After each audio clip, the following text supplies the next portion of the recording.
Je parle au nom du groupe de la SFN qui a travaillé sur les recommandations sur la vitamine K. Alors ces recommandations, elles font suite à des recommandations de septembre 2014 des laboratoires Roche sous l'autorité de l'ANSM.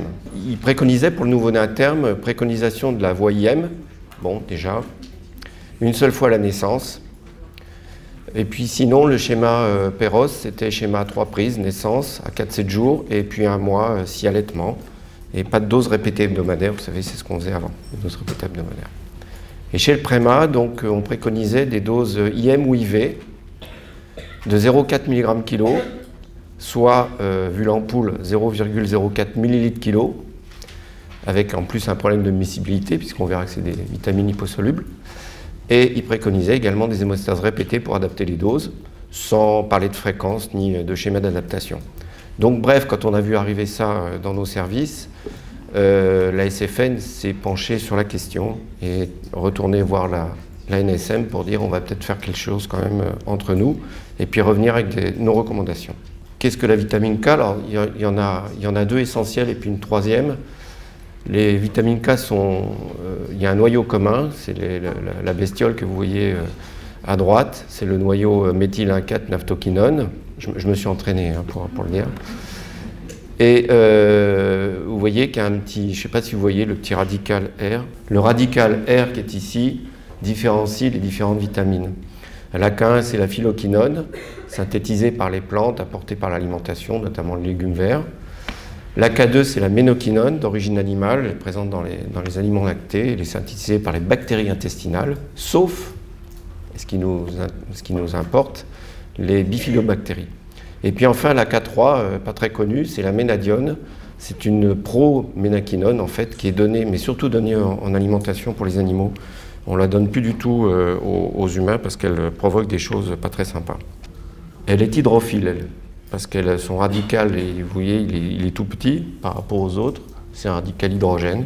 Et donc, ce n'est pas un radical aliphatique comme les 2 autres, et donc elle est hydrophile. Alors, vous savez que la vitamine K intervient dans l'équilibre de la coagulation.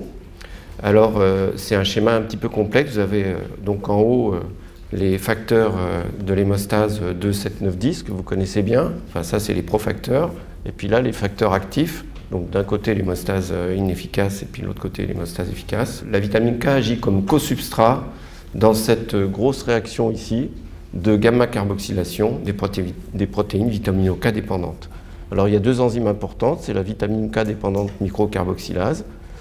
Et voilà. Et puis celle qui recycle, c'est la réductase qu'on appelle la VKOR, qui réduit donc la vitamine K de 3-époxyde qui est ici, qui est inefficace absolument, et qui est donc réduit en vitamine KH2, qui elle va pouvoir re-rentrer dans le cycle et de nouveau faire son effet de co-substrat.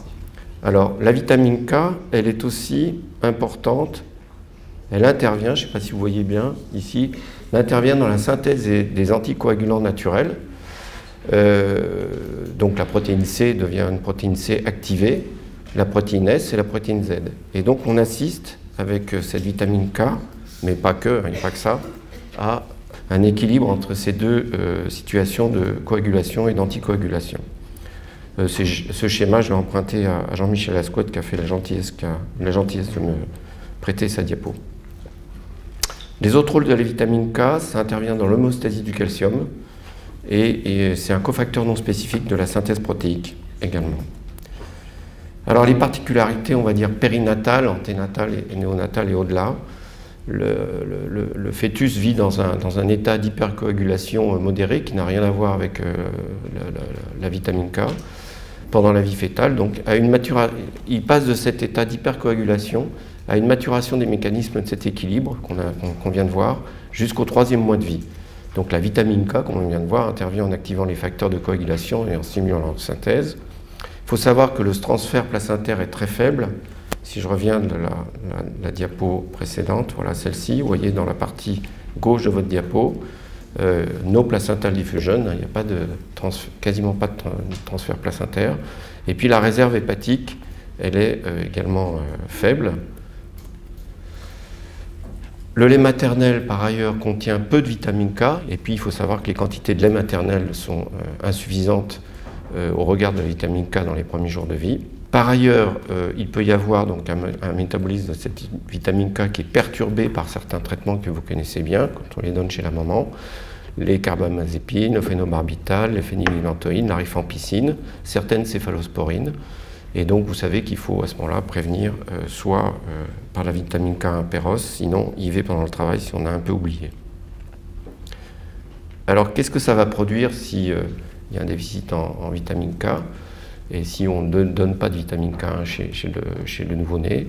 La maladie hémorragique du nouveau-né, en gros, elle se distingue entre deux grandes phases. La phase précoce, la première semaine de vie, l'hémorragie digestive, des hématomes au saignement au point de ponction. Elle est beaucoup plus précoce et avec une incidence qui est quand même assez importante de 6 à 12% quand il s'agit d'un préma, quand il s'agit d'une asphyxie, d'une cholestase ou d'un bébé qui n'est pas nourri, et également d'un nouveau-né, bien sûr, de mère sous le thérapeutique dont on a parlé dans la diapo précédente. La maladie hémorragique tardive, elle se voit bien sûr en l'absence de prophylaxie. Son incidence est extrêmement variable en fonction des études. Pour 100 000 habitants, en gros, elle varie de 4,5 pour 100 000 en UK à 72 pour 100 000 en Thaïlande. Donc vous voyez que ça fait quand même un éventail important. Et donc, comme vous voyez la magnifique photo en dessous, c'est des hémorragies cérébrales qui sont bien entendu gravissimes. Alors, pour prévenir tout ça, eh ben, on va donner de la vitamine K1. C'est la fameuse vitamine K1 Roche, dont l'ampoule est 2 mg pour 0,2 ml, avec un packaging de 5 ampoules, je vous le rappelle. Alors, la voie IM, bof, hein, les risques sont rares et contestés, mais il y en a eu quand même, d'effets carcinogènes, de choc anaphylactique dû à l'excipient, de sclérodermie au niveau du point d'injection. Donc la voie IM, on ne la recommande plus du tout. On préconise bien entendu la voie orale quand c'est possible. Sinon, on peut faire bien sûr la voie intraveineuse en diminuant la dose de moitié du fait d'une biodisponibilité 2 fois supérieure à la voie péros. Le timing, c'est Jean-Charles qui a trouvé ce petit truc, je veux dire. C'est 4 heures, 4 jours, 4 semaines. Donc retenez ça, même si nos mères ne restent moins de 4 jours maintenant dans nos maternités, surtout nos grosses maternités. Donc dès la naissance, très tôt, surtout très tôt si la situation est à risque, 72-96 heures, voire après 48 heures au Guthrie lors de la sortie précoce. Et puis à 1 mois, surtout s'il y a allaitement exclusif. Et chez le préma, donc les 400 microgrammes kilo sont préconisés, mais la réalisation est un peu compliquée quand même, vu l'ampoule. Alors voici les 2 dernières diapos. Vous voyez que c'est rapide. Donc chez le nouveau-né à terme, s'il n'y a pas de risque particulier à naissance et peu après, c'est 2 mg péros. Et puis entre le 3e et le 4e jour après la naissance ou avant la sortie, 2 mg péros également. Et puis, c'est ce que je vous disais tout à l'heure, 1 mois après la naissance, il y a allaitement surtout exclusif, 2 mg péros. Quand il y a un risque accru de maladie hémorragique du nouveau-né, avec les conditions qui sont consignées en dessous du cadre, les doses sont un peu plus importantes. 2 mg, enfin, les doses peuvent être les mêmes, ou alors on peut faire surtout 1 mg en IVL. 2 mg péros ou 1 mg en IM ou en IVL entre le 3e et 4e jour, et la même chose à 1 mois.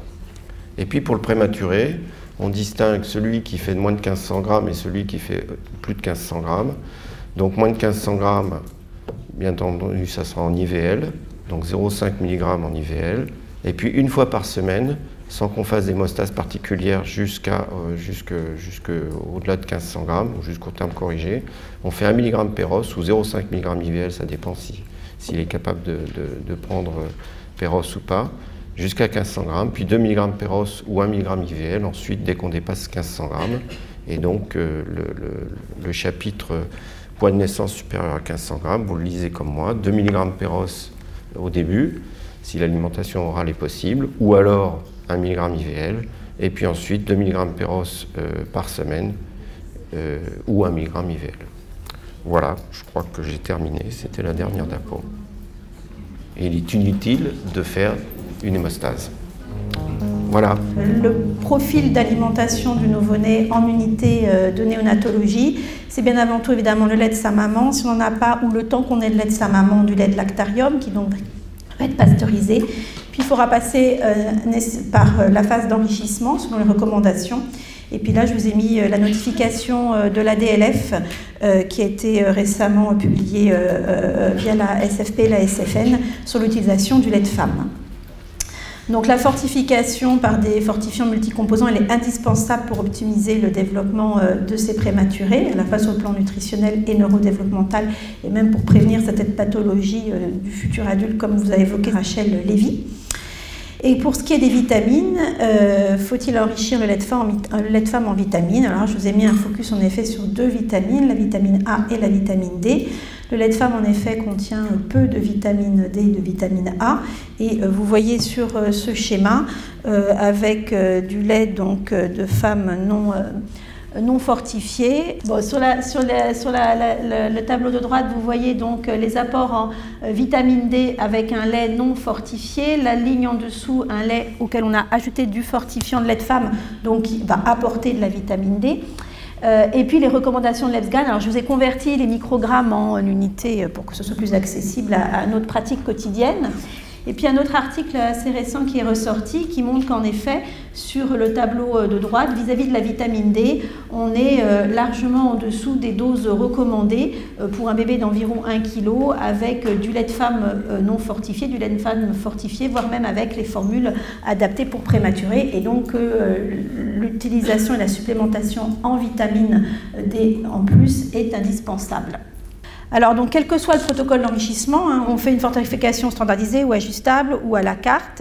Et on va donc mélanger des fortifiants du lait de femme qui sont des fortifiants multicomposants, dont on en a plusieurs à disposition. On va rajouter des supplémentations protéiques qui vont permettre de limiter, tout en augmentant la teneur en protéines, éviter justement l'hyperosmolalité du lait. Et puis, on va rajouter du fer et des vitamines. Et quel est l'impact sur l'osmolalité? Là, en tout petit, vous avez l'osmolalité du lait de femme cru de base qui est aux alentours de 290 milliosmoles par kilo. Alors, ce qui est connu, il y a une jolie étude qu'avait menée Jean-Charles Picot, dont j'ai emprunté une diapo, c'est que les facteurs qui augmentent l'osmolalité du lait de femme, ça va être les fortifiants contenant de la dextrine maltose, qui est le principal apport énergétique des fortifiants, le lait cru non stérilisé stocké à plus 4 degrés à cause de l'intervention justement des fameuses bactéries qu'il peut y avoir dans le lait. Le pourcentage de fortification, et sur cette diapo apparaît bien donc une étude qu'avait menée Jean-Charles Picot et son équipe, puisqu'au moment de la sortie d'un des fortifiants, les recommandations des fournisseurs étaient de fortifier avec 6%.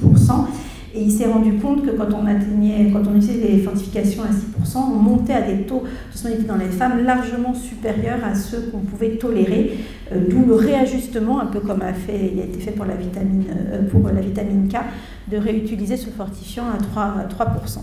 Et puis quand on regarde la littérature, il y a en effet quelques articles sur l'impact de l'adjonction de sodium, de fer, d'acide folique, voire même de caféine dans le lait de femme, en montrant que ça pouvait augmenter significativement l'osmolalité du lait. Et même des auteurs qui ont donc émis des recommandations en disant, voilà, avec telle soluté ou telle caféine, pour éviter d'atteindre des taux d'osmolalité supérieurs à 400 environ, il faut ajuster, mettre les 1 ml dans tant de millilitres ou un minimum de lait de temps. Donc c'était des schémas qui étaient faits en littérature. Et rien n'apparaissait dans la littérature sur finalement la vitamine D, la vitamine A et la vitamine E qu'on utilise quotidiennement dans les services. Alors, qu'est-ce que ça fait l'augmentation de l'osmolalité? Ça peut favoriser éventuellement dans la littérature la distension abdominale, un ralentissement de la vidange gastrique, et celle éventuellement plus fréquente, une réduction éventuellement des apports caloriques justement liés à ces ballonnements digestifs, c'est une étude de la Cochrane de 2000.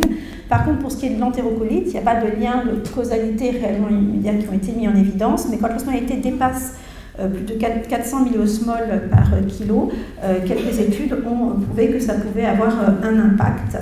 Sachant qu'il y a eu une relation linéaire entre l'osmolalité du régime administré à des prématurés et celle de l'estomac et du duodénum. C'est une étude de 82 de Claude Billot, justement. Donc il y a un risque prouvé que certains fortifiants multicomposants associés à des supplémentations protéiques, voire associés à des vitamines et des oligoéléments ou d'autres solutés, peuvent éventuellement augmenter l'osmolalité. Du coup, on a mené notre étude. Pourquoi? Parce que la formulation de l'uvestérol A2C qui est utilisée pour les grands prématurés pour permettre de leur apporter et de la vitamine D, de la vitamine E et de la vitamine C avait été modifiée suite à un événement indésirable décrit pour justement diminuer le volume administré, mais du coup avec un produit plus concentré. Et les recommandations étaient faites sur la base de, vous avez une osmolalité de ce produit qui est à 2000 milliosmoles. Si vous le diluez à 1/10, vous aurez 200 milliosmoles, et quand vous rajouterez ça dans votre lait, ça passera. Et c'est cette discussion-là, sortie de réunion du gène avec ASNU, on s'est dit, est-ce que vraiment on peut dire, ok, on rajoute 200 milliosmoles dans le lait et on aura à la fin pas plus de 400 milliosmoles. Donc du coup, on a pratiqué une étude au lactarium à partir de lait de femme congelé pasteurisé, propre à la consommation. Je ne me permets pas d'utiliser du lait qui aurait été distribué. Et donc, c'est des mamans qui ont autorisé, plutôt que leur lait soit jeté parce qu'il était contaminé, que ce lait soit utilisé pour l'étude. Donc, c'était du lait impropre à la consommation en pré-pasteurisation, mais conforme en post-pasteurisation. Et on a pris donc des alicotes de biberon de 200 ml, que après j'ai alicoté en petits fragments pour imiter les rations de régime qu'on utilise dans les services, donc 2, 6, 12, 20 ml, dans lequel j'ai ajouté les 0,3 ml d'uvestérol qu'on utilise normalement, on donne une fois par jour 0,3 comme nos procédures habituelles. Et puis il y a eu un dosage de l'osmolalité, alors qu'il n'a pas été fait avec les analyseurs de lait classique, parce que c'est un dosage qui est bien spécifique, qui a été fait en collaboration avec l'équipe de biochimie de Cochin par un dosage d'osmolalité par abaissement du point cryogénique selon les méthodes validées. Et donc ça a mené à 2 petites publications. Sur ce schéma, vous voyez, alors j'aimerais bien arriver à faire marcher le pointeur. Voilà, c'est bon. Là, vous avez donc en rose, en rouge foncé, le lait de femme dit pur, entre guillemets, c'est-à-dire non fortifié. La deuxième en violet, c'est lait de femme fortifié avec 4%. Alors à l'époque, c'était ce que nous, on utilisait comme protocole, 4% de supplétine et 0,5% de Nutriprem. Et puis là, Jean-Charles Picot avait évoqué le fait qu'on puisse être amené à fortifier un peu plus. En effet, quand on a une urée basse, un enfant qui grossit pas bien, on peut être amené à augmenter jusqu'à 1% de Nutriprem sans que ça augmente significativement l'osmolalité. Et donc vous voyez les 3 échantillons à chaque fois, donc lait de femme pur, lait de femme avec supplétine et Nutriprem et puis un peu plus. Donc sans uvestérol, vous voyez qu'on est dans les mêmes résultats que finalement l'équipe de Jean-Charles. On est au maximum à 440 et quelques milliosmoles, donc c'est un régime confortable et rassurant pour les équipes. Et puis là, du coup, j'avais 2 ml de lait, 6, puis 12, puis 20. Et du coup, j'ai rajouté dedans 0,3 ml d'uvestérol dans une ration de 2, puis dans une ration de 6, puis dans une ration de 12, de 20, pour mimer un peu ce qui est fait en néonat.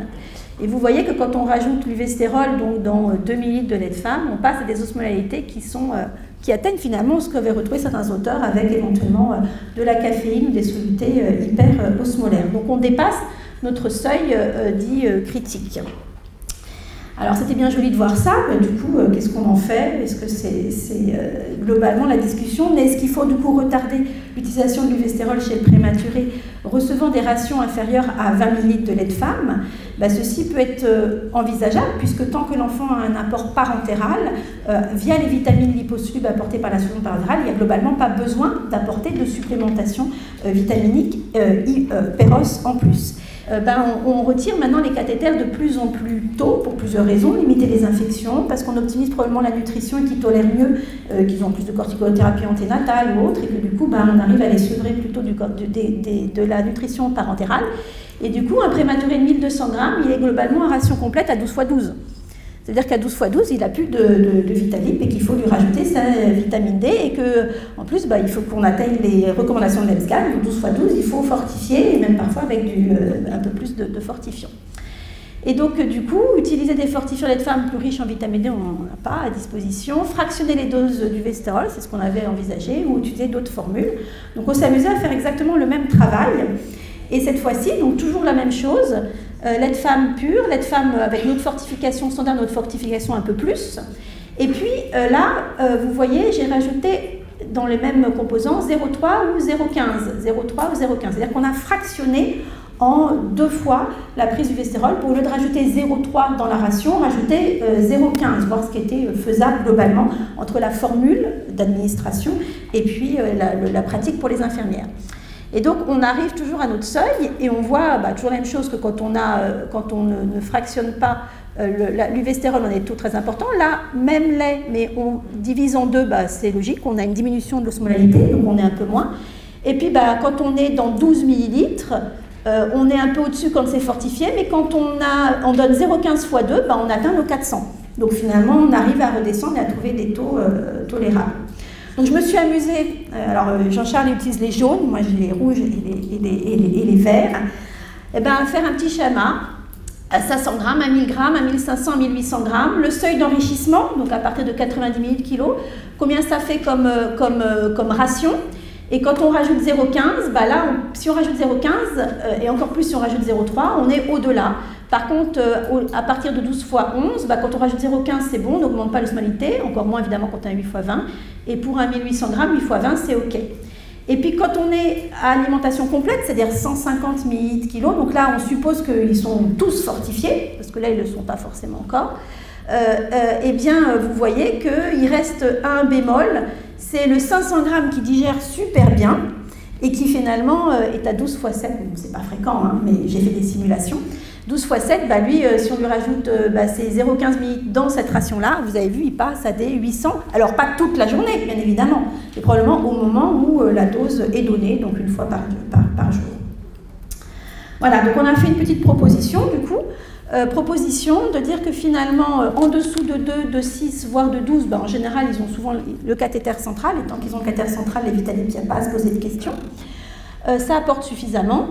Par contre, à partir de 12 millilitres, et là je parle des petits, les moins de 1500, moins de 32 semaines, donc où la multiplication des facteurs de risque d'hyperosmolalité peut être gênante, on conseille donc de commencer en divisant la dose par 2, et puis à partir du moment où ils sont à 20 millilitres, on peut passer à la dose pleine, en une fois par jour. Voilà. Et donc du coup, juste 2 diapos pour vous donner une toute petite lumière sur l'uvestérol. Vous dire que depuis la date de commercialisation, il y a eu en 1958, puis de la vitamine en 1988, il y a un nombre de boîtes commercialisées qui était quand même non négligeable. On est à 14,4 millions de boîtes, 348 millions de doses consommées. Qui a eu en effet en 2017 une suspension du marché de la vitamine D avec rappel de tous les lots suite à un décès d'un nouveau-né. Et que du coup, il y a eu des recommandations du ministère relatives à la procédure de suspension de commercialisation et d'utilisation de la vitamine D.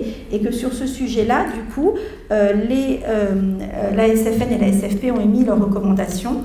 Donc c'est basé sur le fait qu'il y a eu des cas de malaise avec fausse route, malaise vagal, qui est pallié aux produits humains, au mode d'administration, qui a eu une modification donc, depuis décembre 2014 suite au premier épisode de la formulation pour diminuer donc du coup en effet la quantité de produits donnés avec des conseils bien précis sur les modalités d'utilisation, donc avec l'utilisation du seringue-goutte ou l'utilisation de la tétine pour faire téter le bébé.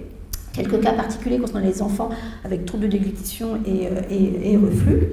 Et que donc suite au dernier événement, la Société française de neonatologie a recommandé de poursuivre la supplémentation en vitamine A, D, E, C des prématurés de moins de 37 semaines pendant l'hospitalisation, selon les posologies habituelles précisées par l'AMM et les modalités d'administration mises en place.